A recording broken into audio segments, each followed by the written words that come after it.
ಮೊಟ್ಟೆ ಸಾಂಬಾರಿಗೆ ಮಸಾಲ ರೆಡಿ ಮಾಡ್ಕೊತಿದ್ದೀನಿ. ಕಾಯಿ ತುರಿ, ಬೆಳ್ಳುಳ್ಳಿ, 1 ಟೊಮೊಟೊ, ಚಕ್ಕೆ, ಲವಂಗ, ಪುದೀನ, ಕೊತ್ತಂಬರಿ ಹಾಗೂ ಸಾಂಬಾರ್ ಪೌಡರ್, ಸ್ವಲ್ಪ ನೀರು ಹಾಕಿ ಮಸಾಲ ರೆಡಿ ಮಾಡ್ಕೊತಿದ್ದೀನಿ.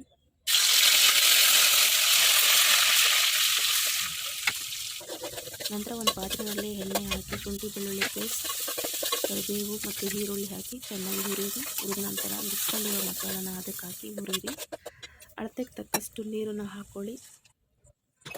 ಎಷ್ಟು ಬೇಕೋ ನೋಡಿ ಹಾಕ್ಕೊಂಡು ಅದಕ್ಕೆ ರುಚಿಗೆ ಉಪ್ಪು ಹಾಕಿ ಒಂದು ಪ್ಲೇಟ್ ಮುಚ್ಚಿ ಕುದಿಯೋಕ್ಕೆ ಬಿಡಿ. ಅದು ಚೆನ್ನಾಗಿ ಕುದಿಬೇಕು, ಅದು ಬೇಯಬೇಕು. ಚೆನ್ನಾಗಿ ಬೆಂದ ನಂತರ ಅದಕ್ಕೆ ಮೊಟ್ಟೆಗಳನ್ನ ಹಾಕ್ಕೊಳ್ಳಿ. ಮೊಟ್ಟೆ ಹಾಕೋಕ್ಕೆ ಮುಂಚೆ ಲೋ ಫ್ಲೇಮ್ ಮಾಡಿ, ಗ್ಯಾಸು ಉರಿ ಕಮ್ಮಿಲಿರಲಿ. ಮೊಟ್ಟೆಗಳನ್ನ ಬಿಡಿಯಾಗಿ ಹಾಕ್ಕೊಳ್ಳಿ. ಹಾಕಿದ ಜಾಗಕ್ಕೆ ಹಾಕಬೇಡಿ, ದಪ್ಪ ಕೂರುತ್ತೆ.